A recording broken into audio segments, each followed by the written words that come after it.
There have been a lot of good games this year. I was convinced that 2023 had more bad games than ever before in the AAA and AA category. It might not be that crazy as people like to talk about bad news more than good news, but with that being said, there have been a lot of misses and disappointing releases this year. Let's take a look at the gaming year of 2023. Does the bad outweigh the good? Is the AAA industry in a downward trend? Let's start with the good.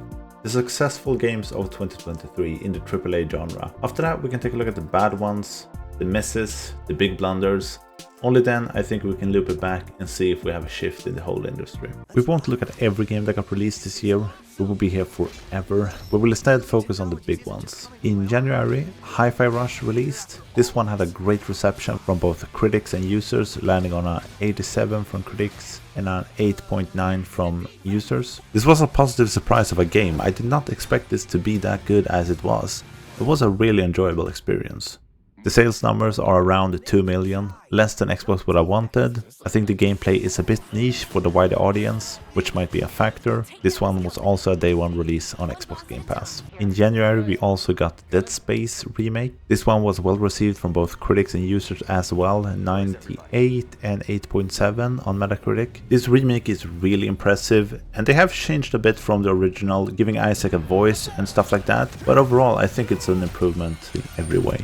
I can't find sales numbers for this one, so I don't really know how it performed. All-time peak on Steam is 30,000, but I think majority played this on console. This is also an EA game, so there might be many players that play on the EA launcher. Moving on to February, that brought us Hogwarts Legacy. Personally, I'm not the biggest Harry Potter fan, but of course I've read a few books and seen all the movies. Critics liked this with an 84 on Metacritic, and the user score landed on 8.5. This one sold great with 50 million copies, and I would definitely be surprised if we don't get a sequel for this one. Of course, the J.K. Rowling controversy has to be dragged into this, but it clearly didn't affect the score or the sales, just a loud minority that tries to be heard. All I've heard is good things about this game. In March, we had Resident Evil 4 remake, 2 horror game remakes in the space of 2 months. That's insane. The RE4 remake got a 93 by critics and a 7.9 from users on Metacritic. Personally, I thought this was a perfect remake, and Capcom have really perfected the art of remaking their old games. It's crazy. This one has sold over 5 million copies, a very respectable number. April brought us Star Wars Jedi Survivor. I love that Star Wars is kind of back. Some might say that it never left, but with 7, 8 and 9 I really had lost hope for the Star Wars franchise. The Mandalorian show, Ahsoka, and Star Wars Fallen Order and now Jedi Survivor really saved the Star Wars universe for me. All I need now is a KOTOR remake and I'm all set. Jedi Survivor was well received. Critics scored it at 85 on Metacritic. It got less by the users, 6.4. I remember hearing that a lot of users had technical problems with the game on release. I played it day one and had no issues at all throughout the entire game. I still think the release overall was positive, but yeah, this one threads a fine line between being a disappointment for many and many having no issues at all with the game. I can't really find sales numbers, but according to EA, they have had millions of players and it's been a commercial success. The Legend of Zelda Tears of the Kingdom released in May, and there is a reason why this game is Game of the Year for many players. Breath of the Wild was a bit empty for me, too few quests, only shrines and Korok seeds to find really. The gameplay, the freedom and world building was amazing. Of course, a great game, but with Tears of the Kingdom, holy shit. The game is jam-packed with quests, secrets, collectibles, you have new interesting mechanics. Breath of the Wild had that too, but not like Tears of the Kingdom. The map as well, insane how they nearly tripled the size of Breath of the Wild. Critics have this one at 96 and users at 8.3 on Metacritic, and the game has sold over 19 million copies. Insane. June brought us Street Fighter 6. This one got a 92 from critics and a 7 from users. I'm not a fighting game enjoyer outside of the Smash series, so I haven't really looked into this game at all, but what I can find, it has sold around 2.5 million copies and looks to be expected numbers, as the fighting scene isn't that big. June also brought us Final Fantasy 16, the long-awaited mainline entry in the series. This one was well received by almost everyone. I enjoyed the game very much. Yes, the gameplay gets a bit repetitive towards the end and it takes too long to get all the skills. The gameplay is still so much fun fun and looks so cool. The world building is excellent. I like the casting characters, as 16 is more of a personal story of Clive. I don't think the game needs a big party. But yeah, I won't go into a discussion of the game too much here, as I have a video to go through. Final Fantasy 16 have unfortunately only sold about 3 to 5 million copies. I can't find accurate numbers on this one, but the game has underperformed. That the game is limited to the PS5 is a factor in my book. Yes, the PS5 have sold 40 million copies, but JRPGs are a bit of a niche, so you definitely need the spread. If the game was a day one release for PC and Xbox as well, I think the sales numbers would be a lot better. Pikmin 4 released in July and it has sold over 2.5 million copies. I haven't had time to pick this one up. I love the series, and the fourth one is the best selling one in the history of the series. This is also the first game where the Metacritic score is reversed. Critics have this at 87 and users have it at 9. Crazy good. Love to see it. Next up is Game of the Year, Baldur's Gate 3. I think everyone knew this was gonna win Game of the Year. It's so crazy good, this game. And I think technically you could classify this as an indie title, as Larian Studios developed and funded this by themselves. But I mean, it crushed the competition, even amongst the AAA games. And I mean, with 22 million copies sold, and a critic score of 96 and a user score of 8.9. Yeah, if you haven't played this one, you probably know someone who has played this and talks about it way too much. It's a must-play title this year. Armored Core 6 Fires of Rubicon, released at the end of August. I think this one surprised a lot of people with how good it was. I have played the previous 3 titles, so I looked forward to this one a lot, and it did not disappoint. I think this title is kind of key and what big AAA titles should aim for instead of getting too greedy, but we'll come back to this later in the video. Armored Core 6 was well received by everyone, 86 from critics and 8 from users on Metacritic. Hard to find sales number for this one, but it looks like it sold around 3 million copies. Mecha is a bit of a niche, but 3 million is a good amount for this type of game in my opinion. At the start of September, Starfield was released. I know a lot of people thought this game was mediocre, myself included. Bethesda games are usually not my style of games. I have played the Elder Scrolls games, but I'm not a Fallout fan.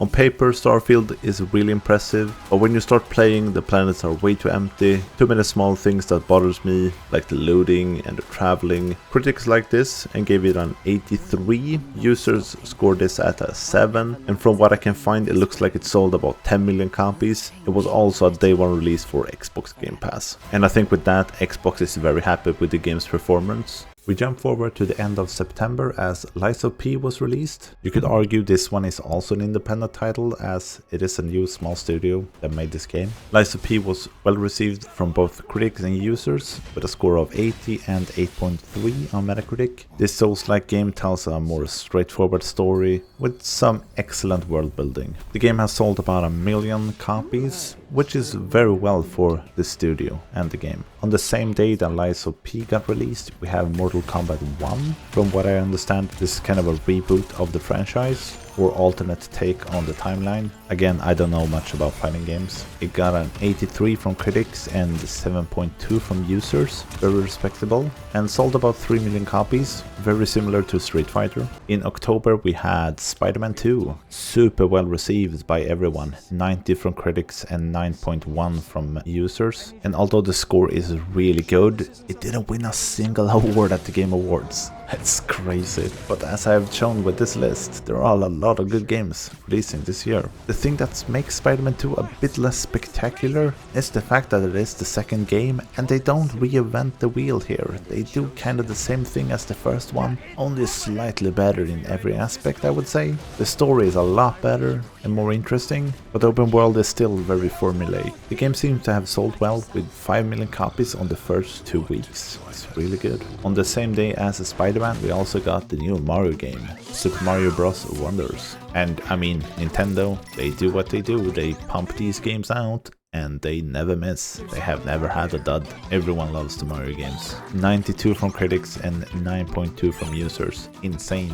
And from what I can find, sold over 4 million copies. And last but not least, we have Alan Wake 2. I thought this had a slim chance for Game of the Year, but not really. It won a respectable amount of rewards though. The thing I don't like about Alan Wake 2 is how they released it. No physical copy is kind of weird. I don't like that at all. And Alan Wake 2 is also published by Epic, so there is no Steam version either. Disappointing, but understandable. Epic do need to try to compete with Steam in some way. It was super well received, 88 from critics and 8.9 from users, and it sold around 3 million copies. As you can see, there are a lot of good games this year, and these are just the biggest titles. There have always been a good AAA game every month, and a few months have had several. This is amazing to see, and before I started researching this video, I can only remember the bad games that have plagued this year. The interesting thing here is that most of these are single-player games. Not all, but most of them. They're well polished with minimal amounts of bugs. The live service games are the games that scare me and make me question how these big companies are run. Like take PlayStation for example. They want to bring 12 live service games to the PS5 and PC before 2026. Yes, this has been cut in half since then, and Destiny might be a big part of this, as it has underperformed quite significantly. And it's also kind of sad to see a big company like Sony buying up Bungie and then firing around 10% of the staff because of Destiny's underperformance and revenue that was below expectations. It's crazy when Sony themselves made like over $80 billion I think this year. Anyhow, it will be really interesting to see 6 live service games from Sony within 3 years. There are so many games that get released every year. Playing more than one MMO or live service game is challenging. But we will get back to live service games in a bit. For now, let's take a look at the biggest blunders from this year, the unplayable games that have launched. Redfall released back in May, and oh boy, was this a disaster. The game at launch had every bug imaginable, with the AI being unresponsive, not moving, unable to navigate and fight. The missions were boring, repetitive and dull, with no animated cutscenes, just still pictures with voiceovers. The game was practically unfinished at every stage, controls being awful, skills being unbalanced, and a loot system that was as boring and unimaginable as the rest of the game. This is crazy, as the developer of this game is Arcane Studios. They have made games like Dishonored, Deathloop and Prey. I don't understand how this game was released in this state. Bloomberg have spoken to a source familiar with Redfall's development, and according to the source, Redfall struggled with misguided visions and staff issues and a lot more. It's kinda crazy that you can release a game like this in this broken state to the public. Like, this should have been in development for so much longer before they released it, or being canned. And I really hope everyone who bought this game refunded it, because how this game was released is a tragedy. And I can't believe that Xbox haven't done more here, as they bought this studio. Freedom is good for the developers, but not when a game turns out this way. It's insane. Then we also had Lord of the Rings Gollum. This one is developed by Daedalic Entertainment. This studio have created and published a lot of games. I mean a lot of games. Just look at their Steam page. So you think they would make a decent Gollum game? Yeah, no. Same as with Redfall, almost everything in this game was broken in one way or another. And I can't get over the fact that the graphics look like they belong on the original Xbox or something. and the missions in the beginning of the game where you just do chores for the first half of the game with awful controls and buggy gameplay. I mean, it's hilarious how bad this game was. The story was awful as well, and the voice acting was horrible. You can't do much else than laugh about this. It's crazy. And then there are also reports about uncompensated overtime, paying staff below minimum wage, and toxic work environments. That thing is so sad to hear, and I mean, that is a factor why this game probably turned out to be shit. This shouldn't exist in the work environment, or anywhere else for that matter. It baffles me how they have mishandled this IP. It's so sad to see. We also had The Last of Us Part 1, well, the PC port. I kind of understand this one a bit more, but at the same time, I don't. A port of an already finished game that have had some crazy success is probably not Naughty Dog's biggest priority, or the higher-ups didn't understand the resources needed in order to create a good port. Because when you started up the game, it started building shaders, and this apparently took hours. The game also crashed a shit ton of times. Some users have said that they have had this happen multiple times in an hour. And there is also numerous shader and graphical issues, frame rate drops and more. Even the high-end PCs had issues. And I mean, it took months for Naughty Dog to fix this game. Again, it's crazy to me that they can release a game in this state instead of testing it in-house and taking some more time to fix the issues. Baffles me. And the most well-known of them all by now, I think, is The Day Before. This got announced back in 2021. Crazy, it's been 2 years. I mean, the first trailer looked really good, solid graphics, impressive gameplay, but I think that announcement was the first and last positive news about this game. The game have had one controversy after another, all the way up until release and even after. The good thing here is that most people were skeptical and knew something were fishy about this game. But I mean, from the issues with the name of the game, the unpaid workers or volunteers as they called them, the trailer that were copied from other games, the studio shutting down days after release, to the sales bundle on Steam after the game had failed. It's a hot mess and the internet have loved covering this.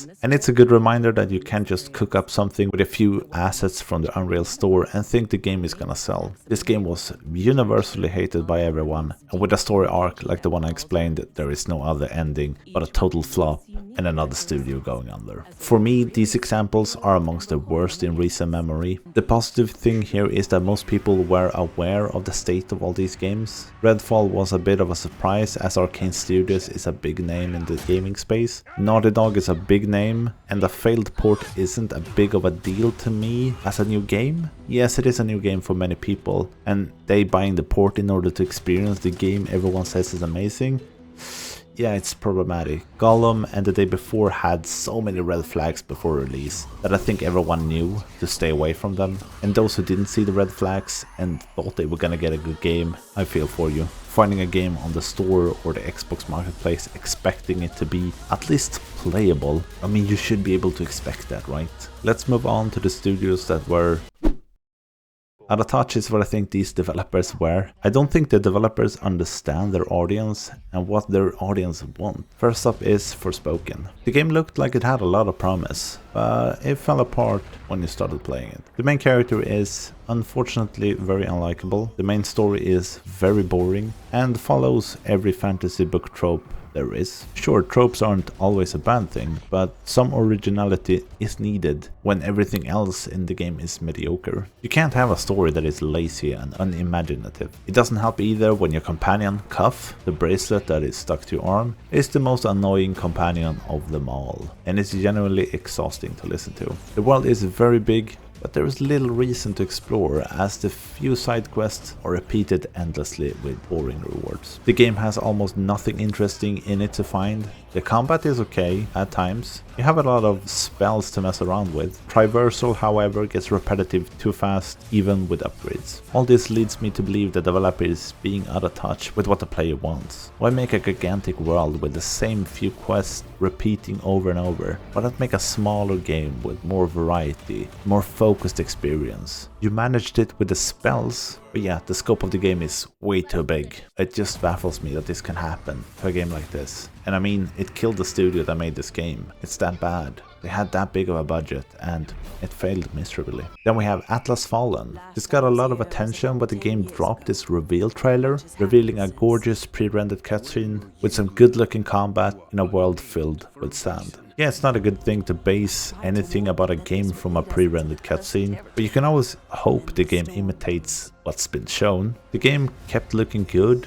and previews of the game were positive, but when the game launched, however, you quickly saw that no one was interested in the game. It underperformed in sales with 2,679 as its all-time peak on Steam, and the main factor why this game didn't succeed is the generic open world. The gaming market had been so oversaturated with open world games. You can't get away with creating a mediocre open world game. If you're going for open world, you need to make an excellent game, one that excites and brings something new. I don't think the open world was the only thing that brought this game down. Repetitive quests and an okay story also made the game even more mediocre. It's sad to see, but I think it's back to the drawing board. Then we have Immortals of Avium. As with Atlas Fallen, this game looked really cool when they announced it. Fast and flashy combat with some real talent as the voices behind the characters, this was looking good. The studio also put a lot of marketing towards the streamers playing the game, and they got some really good numbers out of it. However, when the game well launched, the sales were really poor. The score of the game was about average, and with 751 as the all-time peak on Steam, yeah, the game had failed. So what happened? I don't think it's one thing that killed this game, but all the factors. Although a well-produced story, it was kind of flat. Combat was repetitive, and the controls were difficult to manage. The fact that the game is an FPS game with magic might also be a factor, and why more casual players didn't pick this one up.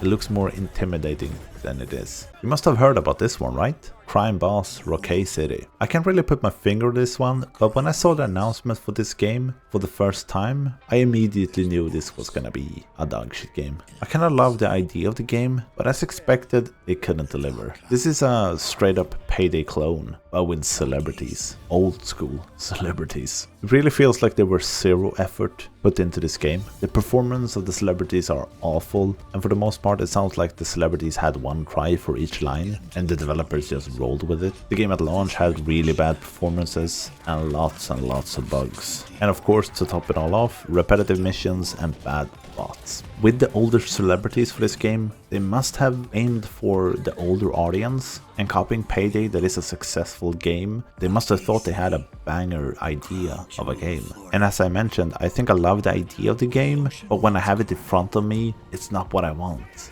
It really isn't. This would have been a cool game in like the early 2000s, but not in 2023. Last but not least is Call of Duty Modern Warfare 3. First off, I'm not much of a Call of Duty gamer. I have played a lot of the old campaigns and they have been great. But when they went futuristic, I stopped paying attention. Taking a look at Modern Warfare 3, however, is really confusing, as we have already had one with the same name. Same with the Modern Warfare 2. There are two of them. At least the first Modern Warfare has Call of Duty 4 in front, if that makes sense. Holy hell, this is really stupid. Yeah, you're right, one of them has 3 at the end, and the other one has a triple I. Sorry to say, that doesn't help. And I mean, even the game's own players can't distinguish the games, as apparently a lot of the fans review bombed the old Modern Warfare 3 instead of the new one, according to IGN. Gotta love it. Gotta love it. Right, enough ranting. Let's get back to the game. From what I can remember and seen from the Call of Duty campaigns, they are usually big and bold, like a blockbuster action movie. With the new one, they seem to have removed this and instead introduced an open combat system, as they call it, replacing epic big-scale missions for a bit more freedom in how you go about completing the missions. More of an open mission structure. The PvP side looks like a regular COD, but I can't speak for how it actually plays, haven't played it. From what I have read, the PvP feels more like a map hack than a fully fledged game. To an outsider, it feels like this was inevitable. If you're releasing the same game every year, sure, not exactly the same game every year, EA does that with FIFA, but you get my point. A similar game, they are maximizing profits, and this year they tried to get away with being lazier. The game right now stands as mostly negative on Steam. I can't really find any numbers on how well they sold. It looks like it sold well, but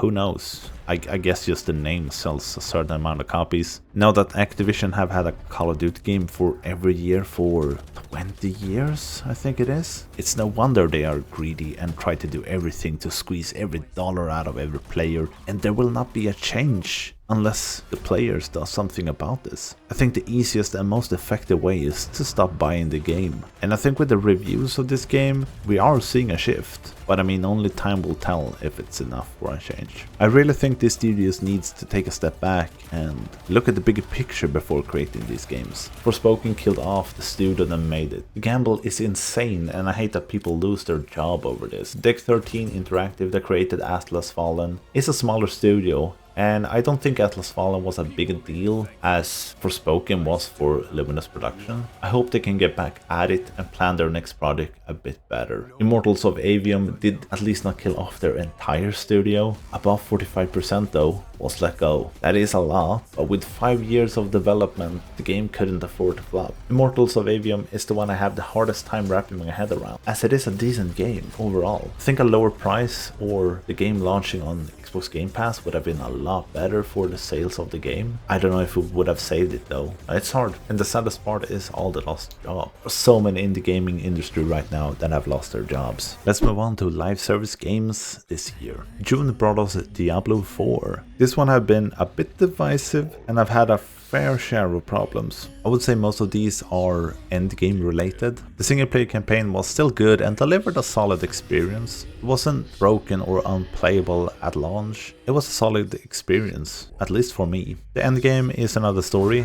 and where the live service comes in. When I look at what Blizzard talked about before the game launched, there was a lot of promise about more content, balancing and story content via updates and new seasons. When you got to the end game after launch around level 50, if I remember correctly, you had kind of a grind up to 100. Not too bad. A bunch of endgame dungeons and Lilith as a pinnacle boss. If you only play this game, I get that this might be too little content, but for me it was fine. I play too many games as it is on a daily basis and weekly basis. I haven't played any of the seasons as I haven't had time, but from what I understand, the first season was mediocre with a bunch of enemies being rehashed. Season 2 introduced more endgame bosses and a lot of quality of life fixes that have been requested for a long time. Overall, I wouldn't say that Diablo 4 is a bad live service game, not yet. There are a lot of factors in why a lot of people aren't happy with the game. The store and microtransactions are a big part. Yes, there are only cosmetics so far. Looks like they might change that, but the cosmetics are also way overpriced. I mean, one of the bundles are as much as the game for like a horse skin.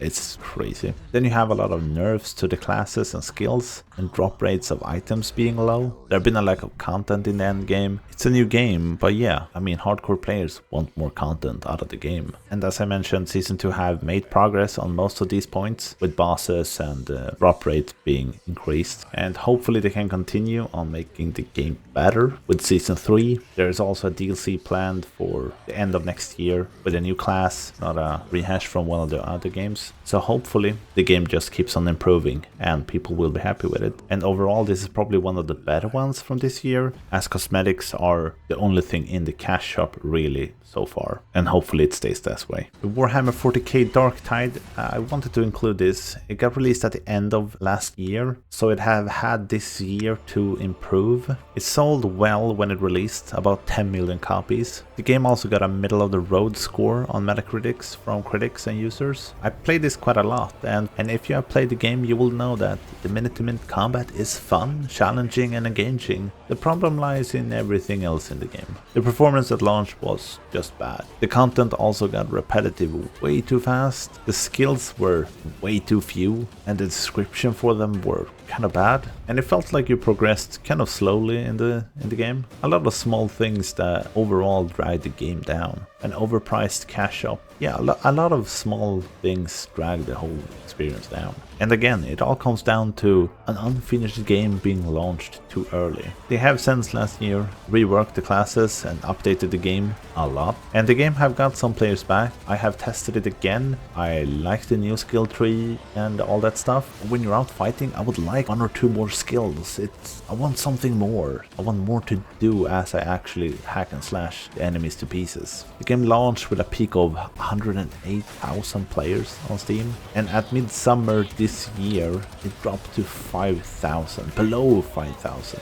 The big update in September brought back roughly 33,000 players. It has slowly dropped since then. This is a new live service game, and having a decline this early is bad for everyone. Yes, the game got released on consoles and Xbox Game Pass day one, but I think the Steam numbers represent the bigger picture well. You have surely had the same decline everywhere. It's sad to see. I don't know if a beta would have helped to get some more feedback and then spend 6 more months to a year maybe fixing and polishing the game. Like, I had a good time with a few friends for a while, and I hope the game gets back on its feet, and more importantly that the management of the game realizes what they did wrong with releasing the game like this. Let's move on to Payday 3. I have played a lot of Payday 2 in my days, and the amount of content they have made for the game is impressive. I haven't bought or played Payday 3 as it looked too similar to Payday 2. I expected more of a change or update in the game's formula. The the graphics, mechanics and AI. From what I have heard and seen, the progression system is kind of bad. You have to complete challenges in order to get XP. So instead of you playing however you want, the game forces you to play in a certain way. It feels so counterintuitive to what Payday actually is, because the second game was all about you do the heist however you want. You go loud or you go stealth. The game also seemed to lack customization,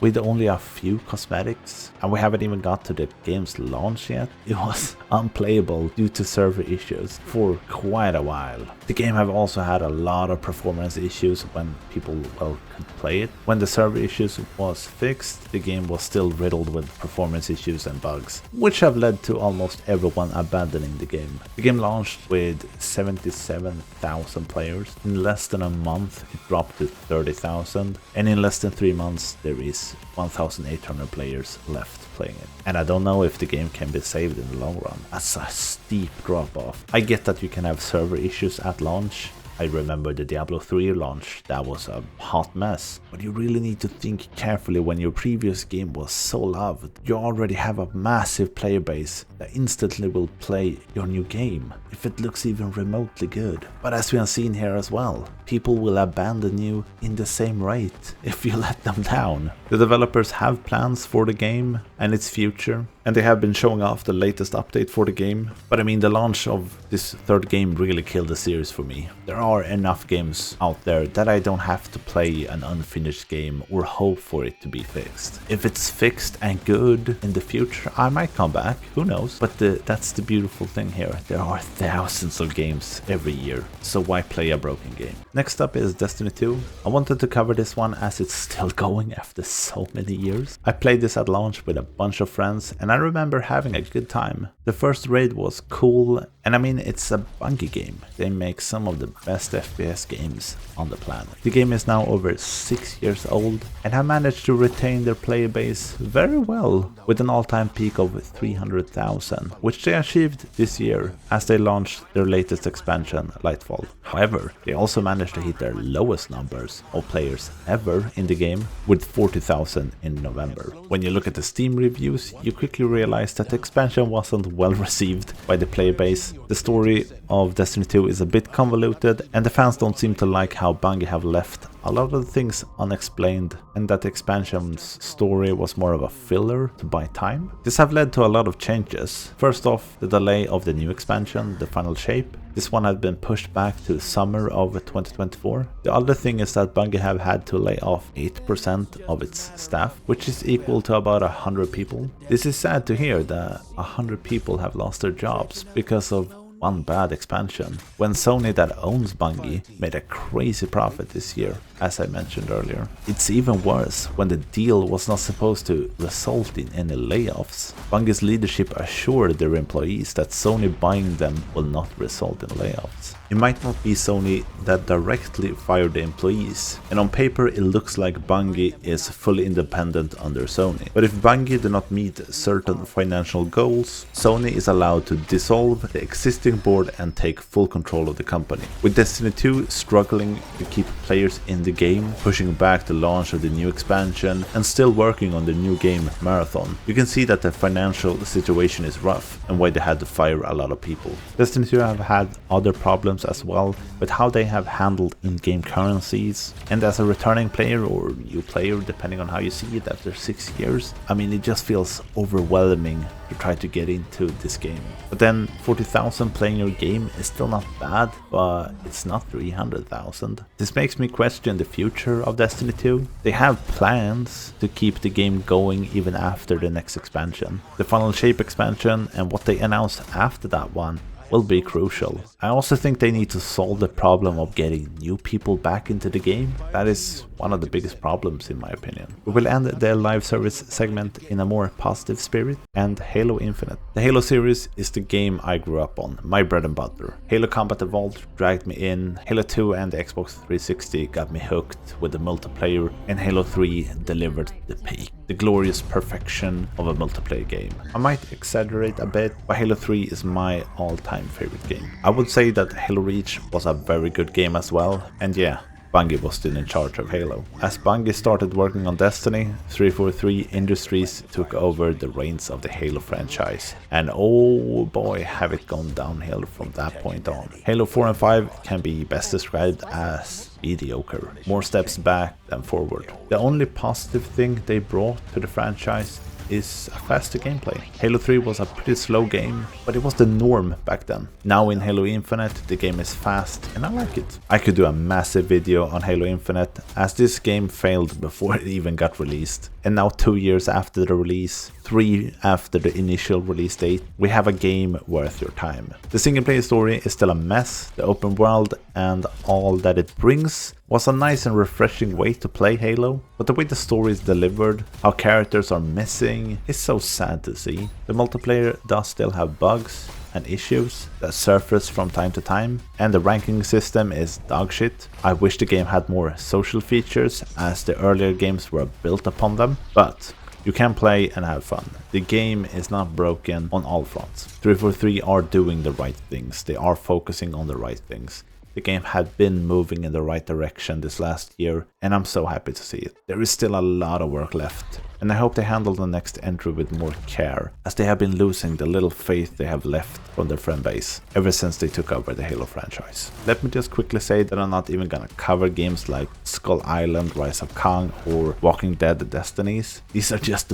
bad games, and no one in their right minds are gonna play or buy these games. Conclusion. As I was saying in the beginning, I really thought this year was worse than it actually is. We have had so many great games, but I think people are more cautious, as there have been a lot of games that are made for the wrong reasons. Of course, the developers have to make a living and want to make a profit. A great game needs to be celebrated and should enjoy success. No doubt about it. But as we have covered in this video, not all developers care. They think they could get away with an unfinished game. The players shouldn't have to be the test players if the game is not an early access game. The thing that is so detrimental and hopefully wakes people up is the fact that games are releasing unfinished. You are basically paying full price for what should have been an early access title. It's impossible that people at Xbox or Arcane Studios didn't know how bad Redfall was, how broken the game is. Same with Gollum and Last of Us. The cash is more important than the customer. The higher ups at these companies just see the bottom line, not the art, the employees that ultimately pay the price when something fails. I hope the decline in quality of these games lead to people looking at reviews before they blindly buy games. I also hope it leads to people trying and looking at indie games. I do think we see and have been seeing a shift in these past years. There are a lot more content creators talking about indie games, highlighting them, which is nice to see. It's also easier than ever to create a game. Anyone can do it really. And with Unreal, Unity and other engines, there are tons of guides on YouTube and free assets to use. And I think with AI, we should be in for a revolution in game making in a relatively short future, as that will be a powerful tool. I also think the term indie game today have shifted a bit and mean a lot of different things for a lot of people. Indie game is short for independent video game, but what is independent and from what? Where is the line? Does it have to be a small team, independent team from any studio or publisher or money-giving organization? Is the look of the game relevant, or the resources put into the game? Lies of P is technically an indie game. I would personally classify it as maybe a AA game due to the size of the development, the size of the game, the polish, the price of the game, marketing and so on. Dave the Diver is technically not an indie game, as Mint Rocket, the developer, are a subsidiary of Nexon. Nexon is a gigantic company that have created MapleStory and have published a ton of other games. The game, however, is a smaller game. Mint Rocket is a smaller studio. Yes, they got the funding from Nexon and thus are not independent. I do, however, feel more comfortable calling Dave the Diver an indie game. The label might not be the most important part. A good game is the most important part. A game that is fun and respects the player. The time the player puts into the game. We have had a ton of good games this year, far more than bad. The bad ones have gotten a lot more attention, and I think it's a result of people looking into the games more. Our voice and how we spend our money is the power we have as players. If we stop buying bad games and games with microtransactions, they will disappear. But doing your own research of a game you're going to buy and leave a good or bad review, for example on Steam or Metacritic, do have an impact in my opinion. Thanks for watching, please leave a like if you liked the video, I'll see you in the next one. Bye.